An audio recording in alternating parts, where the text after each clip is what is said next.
Hey guys, ताज़ा खबरों के लिए लाल बटन दबाकर सब्सक्राइब करें और तुरंत खबर पाने के लिए घंटी के बटन को दबाएं।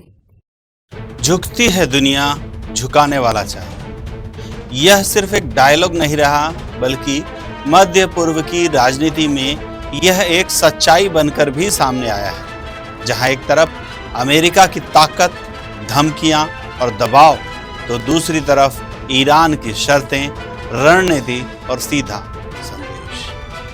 नमस्कार, मैं आनंद शर्मा और आप देख रहे हैं इंडिया अब तक न्यूज। हमारी टैगलाइन है कड़वा लेकिन सच। भंगाळे गोल्ड जलगाव, सोनं खरेदीसाठी विश्वासाचं एकमेव नाव भंगाळे गोल्ड। आज की यह रिपोर्ट सिर्फ एक युद्ध की कहानी नहीं, बल्कि उस खेल की कहानी है जहां गोलियां कम और शर्तें ज्यादा चलती हैं। मुद्दा है अमेरिका बनाम ईरान और सवाल है, क्या सच में युद्ध रुका है या सिर्फ टल गया? भारतीय समय के अनुसार 8 अप्रैल की सुबह अमेरिका और ईरान दोनों ही तरफ से सोशल मीडिया पर एक संदेश आता है, 14 दिनों का युद्ध विराम। और सबसे दिलचस्प बात यह है कि युद्ध विराम की मध्यस्थता करता है पाकिस्तान। 10 अप्रैल को इस्लामाबाद में बातचीत तय होती है, जहां दोनों देशों के प्रतिनिधि आमने सामने बैठेंगे। लेकिन यह युद्ध इसलिए नहीं रुका कि गोलियां खत्म हो गई। यह युद्ध रुका है ईरान की 10 शर्तों पर। अब जरा ठहरिए और समझिए कि वो 10 शर्तें जो इस पूरे खेल की असली कहानी है। पहली शर्त, नॉन एग्रेशन। ईरान साफ कहता है कि अब सिर्फ 14 दिनों का युद्ध विराम नहीं, बल्कि अमेरिका से लिखित गारंटी चाहिए कि आगे कोई भी हमला नहीं होगा। दूसरी शर्त, स्ट्रेट ऑफ हार्मुज पर नियंत्रण। दुनिया का 20% तेल इसी रास्ते से गुजरता है। ईरान कहता है कि यह रास्ता हमारा होगा और यहां से गुजरने वाले टैंकरों से हम फीस लेंगे, यानी दुनिया की तेल सप्लाई पर सीधा कंट्रोल। तीसरी शर्त, यूरेनियम एनरिचमेंट, जिससे रोकने के लिए पूरा संघर्ष शुरू हुआ।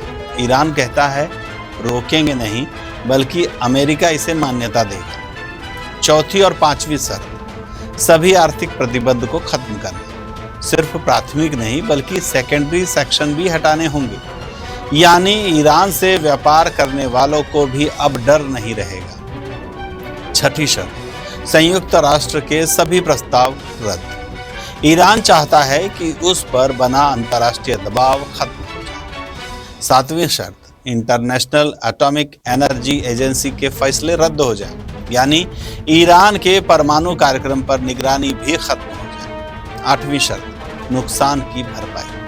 अमेरिका और इजराइल के हमलों में जो नुकसान हुआ है, उसकी पूरी कीमत चुकानी होगी। नौवीं शर्त, मिडल ईस्ट से अमेरिका सेना की वापसी। रिपोर्ट्स के मुताबिक करीब 50 से 57 हजार अमेरिकी सैनिक इस इलाके में मौजूद हैं। ईरान कहता है कि सबको वापस बुलाओ। 10वीं और आखिर शर्त, हर मोर्चे पर युद्ध विराम। सिर्फ ईरान नहीं, बल्कि लेबनान, गाजा और यमन तक, यानी हिजबुल्लाह, हमास और हुती, सभी मोर्चों पर शांति। अब सवाल यह है कि क्या अमेरिका इन सभी शर्तों को मानेगा? अगर मानता है तो मिडिल ईस्ट में ईरान की ताकत कई गुना बढ़ जाएगी। तेल पर पकड़, परमाणु कार्यक्रम जारी और अमेरिकी की सैन्य मौजूदगी कम हो जाएगी। और अगर नहीं मानता है तो यह 14 दिनों का युद्ध विराम सिर्फ एक ब्रेक साबित होगा, और इसके बाद युद्ध पहले से ज्यादा खतरनाक रूप ले सकता है। आप क्या सोचते हैं? इस्लामाबाद में होने वाली बातचीत में क्या अमेरिका झुक जाएगा, या फिर दुनिया एक और बड़े युद्ध की तरफ बढ़ रही है? अपनी राय हमें कमेंट बॉक्स में जरूर दीजिए।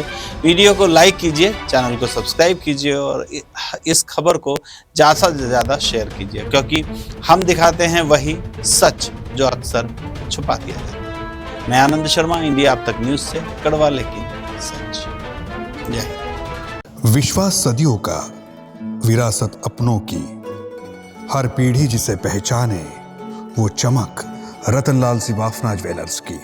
हे गाइस, ताज़ा खबरों के लिए लाल बटन दबाकर सब्सक्राइब करें और तुरंत खबर पाने के लिए घंटी के बटन को दबाएं।